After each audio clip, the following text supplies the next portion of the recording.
আমি আজকে রাজশাহী টিটিসি দেখলাম এবং আমি মেয়েদের যে টিটিসিটা আছে আমার কাছে মনে হচ্ছে এটা বাংলাদেশের ওয়ান অফ দ্য বেস্ট একটা ইনস্টিটিউশন, ট্রেনিং ইনস্টিটিউশন।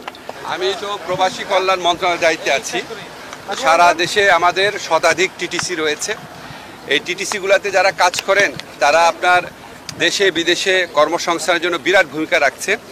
আমি আজকে রাজশাহী টিটিসি দেখলাম এবং আমি মেয়েদের যে টিটিসিটা আছে আমার কাছে মনে হচ্ছে এটা বাংলাদেশের ওয়ান অফ দ্য বেস্ট একটা ইনস্টিটিউশন, ট্রেনিং ইনস্টিটিউশন। এবং এখানে এত নিষ্ঠার সাথে সবাই কাজ করছে দেখে খুবই ভালো লাগলো। এমনি রাজশাহীতে আসলেই মনটা ভালো লাগে, এত সুন্দর একটা শহর, এত পরিচ্ছন্ন। আর আপনাদের রাজশাহীর মানুষজনকে আমি খুবই পছন্দ করি। তো আপনাদের টিটিসিটা দেখে ভালো লাগলো। আশা করি আপনারা সাংবাদিকরাও এই টিটিসিগুলোর প্রমোশনের জন্য একটু কাজ করবেন আর কি। আগামীকাল আপনার লিগ্যাল এইড অফিসে যাব, কোর্টের। এই দুইটা কাজে আসছি জাস্ট। হ্যাঁ, পরে কথা বলবো।